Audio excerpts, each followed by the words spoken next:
Today, let's print, paint, and play with. Welcome, Slayers of the Gray.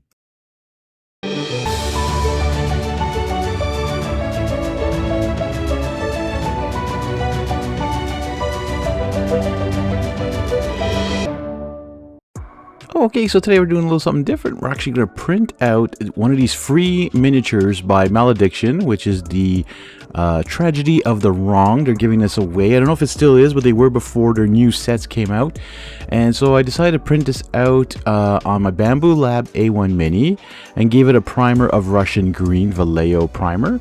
Now, the first test I did is I followed a YouTuber's advice, and completely it was disgusting looking. Like, you saw every layer line. There was all the little whatchamacallit, all the like the little pegs, like the oh my god, the you know, the things that hold up a miniature, the supports, where there was little pieces left everywhere. It was horrible.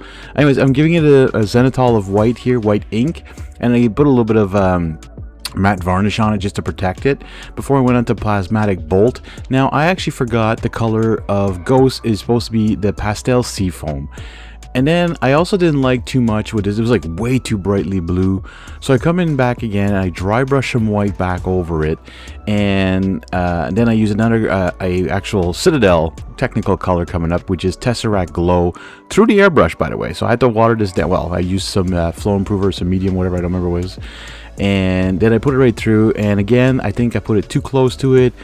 I just wanted to get really the highlights, but it ended up like inking the whole thing, like coloring the whole thing. But you know what, it ends up looking pretty neat anyways. So as I mentioned, this is a free STL you can download for yourself. There's 2 of them. I don't know if they're still doing it right now at the time this video is published, but you can try this out and print them out as you want, resin or whatever. I want to print this on an FDM because I don't always have the budget to be able to get someone to print these out for me, and so on and so forth. But you know, you gotta try stuff. So I love the settings I use. I use my own supports, directed in my own way. You see some layer lines at some points. It wasn't perfect, but it gets the job done, right? You know, and it's at the end of the day, if your miniature looks good from 3 feet away, it looks good to everyone. As you can see, I used a little bit of fur brown on the bottom part there. It looks like it's a piece of wood. I'm not exactly sure what it is. I don't know what the powers are. I didn't look at the card of these guys, because you can look at their cards as well online and see what they do.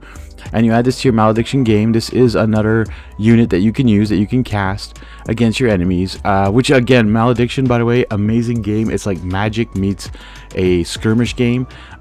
You cast your stuff and then it appears on the table, which is what I find cool about this.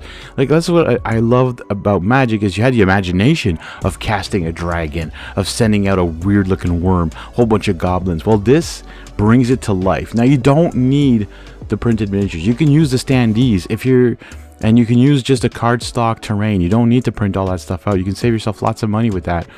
Anyways, amazing game. Go check out their website, malediction.gg, and take a look at that. I want to thank you guys. That's it. It's done. Thank you guys so much for watching. Don't forget to keep slaying the gray, one miniature at a time.